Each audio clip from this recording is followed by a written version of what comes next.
All right, well, before I start, I just want to give a shout out to our friends in China. They came a long way, and we worked really closely with them in this project, and without their help, this all wouldn't be possible. So, yeah.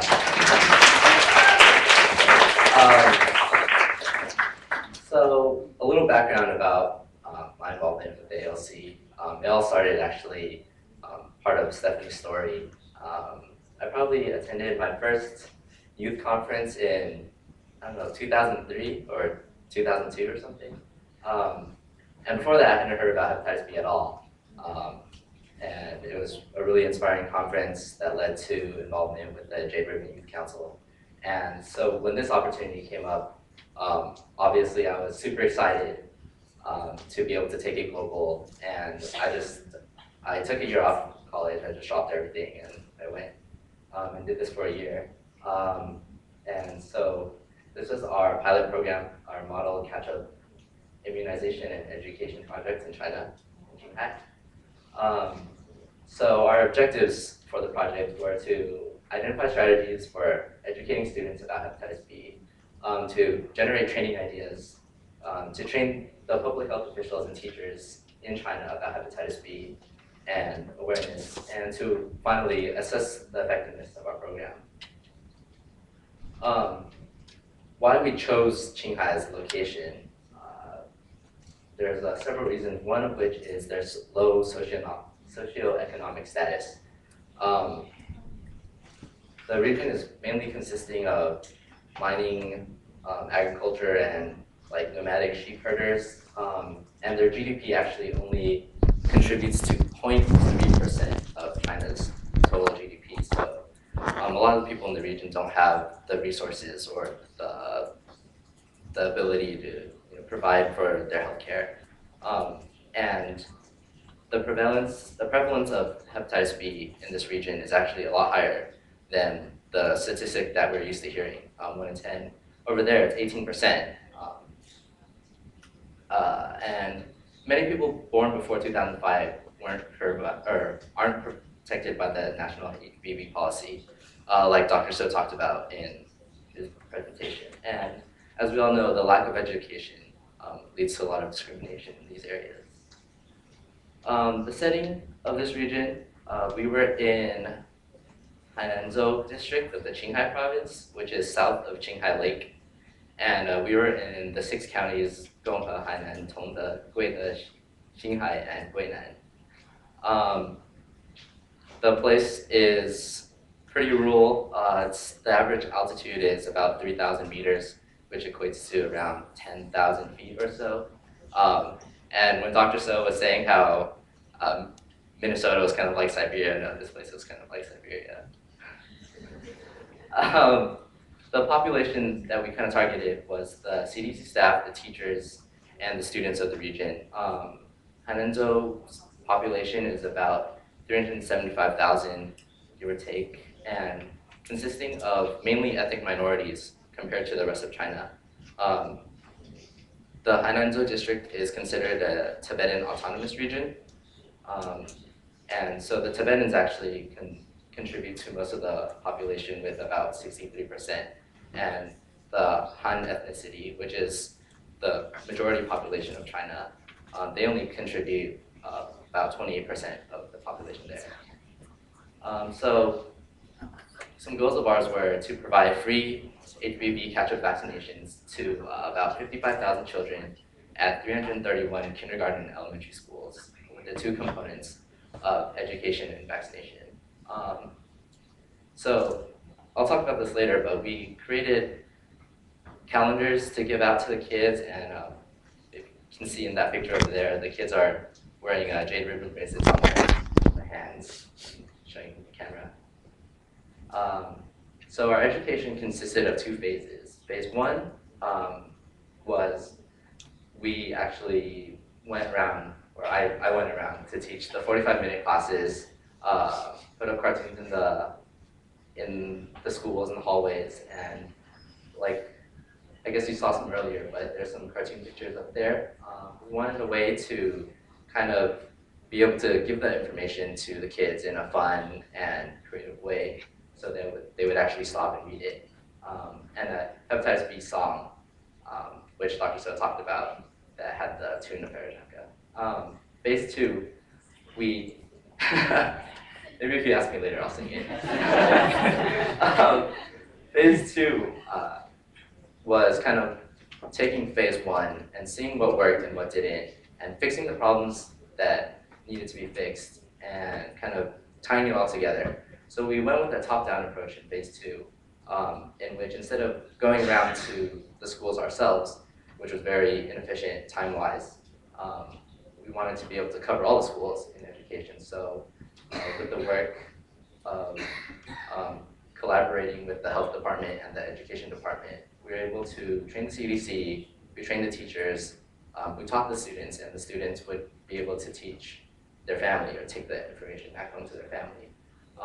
And one of the ways we did that was with the song. They would go around and sing it, and with stuff like the calendars that we developed, where it was a calendar of the Potala Palace, which is a big spiritual figure image in the Tibetan community, and there's a calendar on it, and on the calendar there was basic hepatitis B knowledge, so that they could read it when they put it up. And finally, we gave them jade ribbon bracelets as a lasting reminder of the campaign, like you can see here. So in the vaccination portion of our project, the vaccines were administered by local doctors and CDC officials, or under the CDC supervision. And we gave the three-shot HPV series in a 6-month period, and the vaccination schedule coordinated with the school's academic calendar. We wanted to be able to maximize the amount of students that we wanted to give the vaccinations to. Partway through the school year, sometimes school or kids would drop out or not come or be sick, but for sure they're going to be there on the first days. So this way we could maximize efficiency. In our surveys, or we gave pre and post surveys to the kids that we taught, and as you can see, purple on the bottom, or I guess it looks more like gray on the bottom, is the pre-survey, and then green and blue are the post-survey results. And there was very, very nice improvement. And the questions that we asked were similar to the questions that we answered in our pre-surveys, which you guys have seen over and over again. But basically, the topics range from number of vaccines, the modes of, or number of vaccine shots needed, the modes of transmission, means of prevention, frequency of symptoms, and the prevalence in China. So in the end, we gave the vaccine to 54,680 students with an amazing 99.4% completion rate. And we realized through the project that additional kind of ethnic language support was needed for the Tibetans. Even though the region, they all learn Chinese, it was a lot easier to communicate with them in their native language. And this project inspired the expansion of the program to vaccinate the rest of Qinghai, 500,000 children remaining. And this project was supported by the Ping and Amy Chow Foundation. I have a little kind of slideshow montage to summarize sort of what the project was like. Hopefully it's not too bad.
So yeah, those figures were a little outdated.